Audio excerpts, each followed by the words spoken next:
Hmm, Oke teman-teman, sebagai muslim yang beriman, salah satu bentuk atau ciri bahwa kita adalah pengikut dan pengamal amalan-amalan atau syariat, atau sebagai seorang muslim yang taat terhadap perintah Tuhannya, yakni Allah Subhanahu wa Ta'ala, pastinya kita dituntut untuk memahami, bahkan diwajibkan untuk mengenal Nabi dan Rasulnya sebagai insan termulia yang diamanati oleh Allah Subhanahu wa Ta'ala untuk menyempurnakan akhlak seluruh umat manusia di atas muka bumi ini.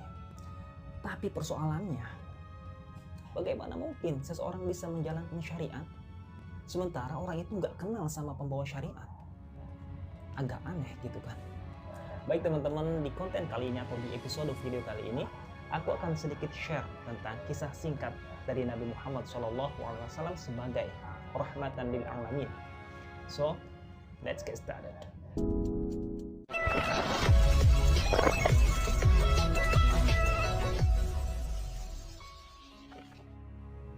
Ya, berdasarkan firman Allah Subhanahu wa Ta'ala dalam Al-Quran surat Al-Anbiya ayat 107, yang artinya, dialah utusan yang membawa rahmat, kedamaian bagi seluruh alam. Ya, Nabi Muhammad SAW dikenal sebagai sosok rahmatan lil alamin. Dan mengingat bahwa beliau adalah sosok yang sangat penting bagi seluruh alam, maka umat muslim tentu sangatlah wajib untuk mengenal sosok Rasulullah SAW. Nabi Allah Muhammad SAW lahir di kota Mekkah sebagai putra dari pasangan Abdullah bin Abdul Muttalib dan Siti Aminah binti Wahab. Nabi Muhammad SAW lahir pada tanggal 12 Rabiul Awal di tahun Gajah atau sekitar 20 April tahun 571 Masehi. Kenapa sih tahun kelahiran Nabi Muhammad SAW disebut dengan sebutan tahun gajah? Ya, ketika beliau lahir atau ketika beliau dilahirkan, kota Mekah pada saat itu sedang diserang oleh pasukan bergajah yang dipimpin oleh Raja Abrahah. Ya, ketika dilahirkan, Rasulullah SAW sudah menjadi yatim karena ayahnya Abdullah bin Abdul Muttalib meninggal sejak beliau masih berada di kandungan Siti Aminah. Dan ketika beliau menginjak usia 6 tahun, ibunya juga meninggal dunia sehingga beliau diasuh oleh kakeknya, Abdul Muttalib. Selang 2 tahun kemudian, sang kakek pun meninggal dunia, yang pada akhirnya Rasulullah SAW pun diasuh oleh pamannya yang bernama Abu Thalib. Seiring dengan berjalannya waktu, Nabi Muhammad pun tumbuh menjadi dewasa. Beliau pun mendapatkan kerasulannya pada usia 40 tahun.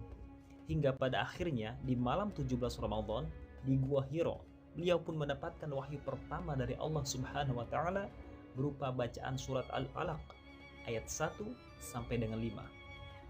Setelah menerima wahyu kedua dari Allah, Nabi Muhammad pun kemudian memulai dakwahnya menyebarkan Islam secara sembunyi-sembunyi. Akan tetapi barulah setelah turun wahyu berupa surat Al-Hijr ayat 94, Rasulullah SAW bersama para sahabat mulai diperintahkan oleh Allah Subhanahu wa Ta'ala untuk berdakwah secara terang-terang. Dakwah Rasulullah SAW bersama para sahabat pun menyebar di berbagai wilayah. Beliau berdakwah dan menyebarkan ajaran agama Islam selama bertahun-tahun. Rasulullah SAW pun pada akhirnya menghembuskan nafas terakhirnya pada tanggal 12 Rabiul Awal tahun 11 Hijriah di usianya yang ke-63 tahun. Ya, video konten ini dibuat bukan untuk menggurui, bukan sok menasihati, tapi konten video ini aku bikin untuk saling mengingatkan dan untuk pembelajaran, khususnya buat aku pribadi. Karena sampai kapanpun aku merasa perlu untuk belajar, dan belajar. Sampai kapan? Sampai mati. Oke teman-teman, aku kira ini aja informasi yang bisa aku share di video kali ini. Seperti biasa, kalau menurut kalian video ini bermanfaat, silahkan di like and share. Dan jangan lupa subscribe buat yang belum subscribe. Dan jika menurut kalian video ini biasa aja, ya saya tetap akan mengucapkan terima kasih karena kalian udah mau meluangkan waktunya untuk nonton video ini dari awal sampai mau berakhir seperti ini. Oke, aku Abi Rizkia. Always educate yourself